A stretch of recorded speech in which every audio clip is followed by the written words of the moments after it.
Assalamualaikum warahmatullahi wabarakatuh.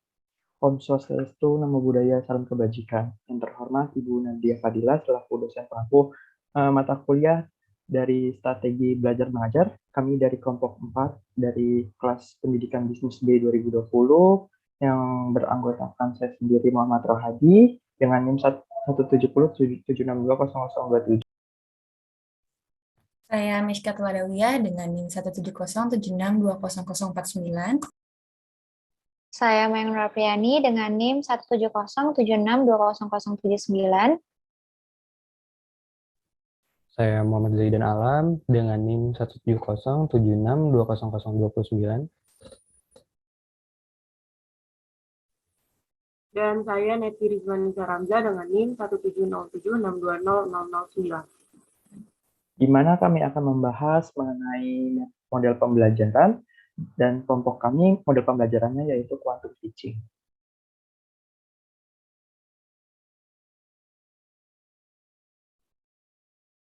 Baik, untuk materi pertama yaitu mengenai pengertian quantum teaching. Apa itu quantum teaching?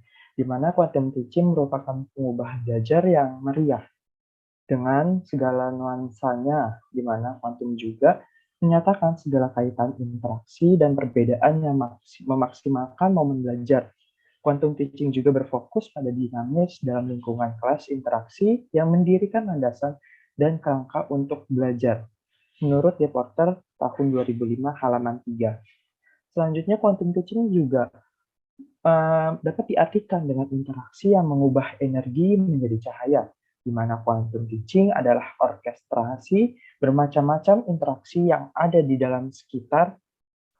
Momen belajar interaksi-interaksi ini mencakup unsur-unsur untuk belajar yang efektif dan juga mempengaruhi kesuksesan siswa itu sendiri, di mana interaksi-interaksi ini mengubah kemampuan dan bakat alamiah siswa menjadi lebih baik, yang akan bermanfaat bagi diri mereka sendiri maupun orang lain. Itu juga menurut Reporter tahun 2005 pada halaman 5. Selanjutnya akan dijelaskan oleh rekan saya. Oke, untuk selanjutnya itu ada who atau siapa yang menggunakan model quantum teaching ini.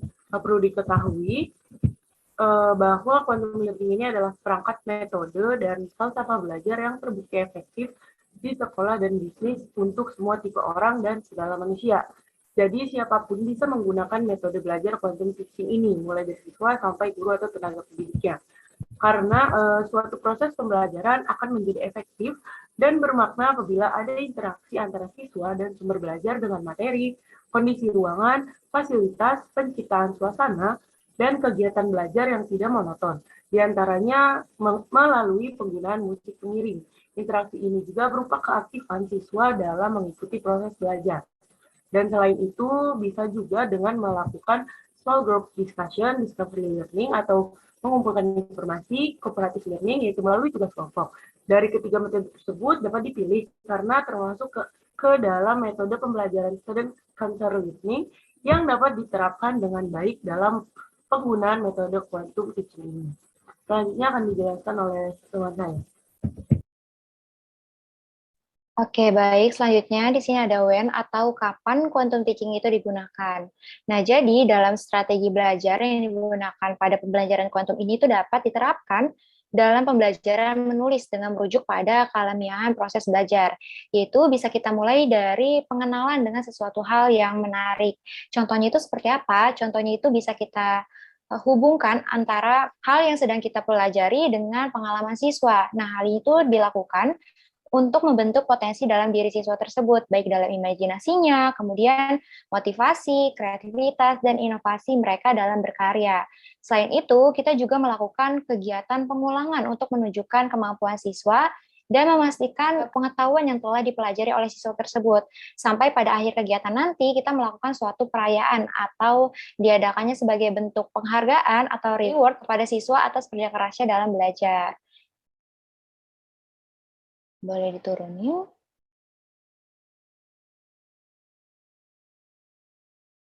Oke, selanjutnya ada why atau mengapa sih harus menggunakan quantum teaching? Nah, karena pembelajaran quantum ini tuh mampu memberikan kiat-kiat, kemudian petunjuk, strategi, dan seluruh proses yang dapat mempertajam pemahaman dan daya ingat siswa tersebut.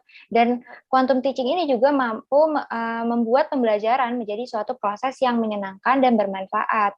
Sehingga dengan menggunakan pembelajaran quantum teaching ini, guru itu dapat meningkatkan semangat belajar siswa, kemudian guru juga dapat memotivasi siswa agar lebih giat belajar, dan tentunya sangat menarik karena suasana belajar yang menyenangkan ini tuh dapat melatih siswa dengan berinteraksi sama siswa dan melatih siswa untuk memahami materi dengan cepat dan melatih siswa tersebut untuk lebih kreatif dalam belajar. Mungkin selanjutnya akan dijelaskan oleh rekan saya. Baik, yang berikutnya di sini ada where atau di mana metode ini diterapkan. Jadi semua tempat pembelajaran seperti sekolah, tempat les, dan lain sebagainya yang menunjang kegiatan pembelajaran quantum teaching. Jadi bisa dilihat di sini bahwa di mananya itu ada di sekolah, tempat les, dan lain-lain. Intinya yang menunjang kegiatan pembelajaran quantum teaching ini. Lalu yang berikutnya di sini ada how atau ke bawah. Ya, di sini berikutnya ada how atau bagaimana. Jadi quantum teaching memiliki kerangka perancang untuk pengajaran. Kerangka ini terdiri dari 6 unsur yang diakronimkan menjadi tandur. Yaitu yang pertama T atau tumbukan, itu artinya tumbukan minat belajar siswa untuk mengikuti pembelajaran dan beritahu manfaat belajar materi tersebut. Lalu A, alami, yaitu ciptakan pengalaman umum yang dapat dimengerti siswa. Lalu N, namai, yaitu siapkan kata kunci, konsep, model, rumus, dan strategi. D, demonstrasi, yaitu beri kesempatan kepada siswa untuk menunjukkan bahwa mereka sudah mengerti. Lalu U, ulangi, yaitu lakukan pengulangan materi untuk membantu siswa terus mengingat materi. Dan yang terakhir R, yaitu rayakan. Akui keberhasilan penyelesaian partisipasi dan perolehan keterampilan serta ilmu pengetahuan. Mungkin yang selanjutnya akan dijelaskan oleh rekan saya. Baik, selanjutnya di setiap mode pembelajaran tentunya akan ada kelebihan maupun kekurangan. Yang pertama dari quantum teaching ini, pembelajaran quantum teaching itu kelebihannya menekankan perkembangan akademis dan keterampilan peserta didik. Lalu model pembelajarannya pun lebih santai dan menyenangkan, sebab proses belajar dapat diiringi dengan musik maupun nyanyian, sehingga peserta didik senang dalam melakukan pembelajaran. Lalu penyajian materi pun pembelajaran ini secara alami gitu, merupakan proses belajar yang paling baik karena terjadi ketika siswa telah mendapatkan dan mengalami informasi sebelum mereka memperoleh penjelasan untuk apa yang mereka pelajari. Dan quantum teaching ini juga sebagai salah satu metode belajar yang dapat memadukan antara berbagai sugesti positif dan interaksinya dengan lingkungan yang dapat mempengaruhi proses dan hasil belajar seseorang. Lalu untuk quantum teaching ini juga objeknya menjadi tujuan utama adalah siswa. Untuk kekurangannya yaitu adalah memerlukan dan menuntut keahlian dan keterampilan guru lebih khusus dan perlunya keterampilan khusus dari guru gitu. Selanjutnya ada memerlukan proses perencanaan dan persiapan pembelajaran yang cukup matang dan terencana dengan baik dengan cara yang lebih baik. Dan ada keterbatasan sumber belajar, alat belajar, seperti pembelajaran yang menyenangkan tentunya juga memiliki ketersediaan sumber belajar dan alat belajar yang terbatas, dan menuntut situasi dan kondisi serta waktu yang lebih banyak.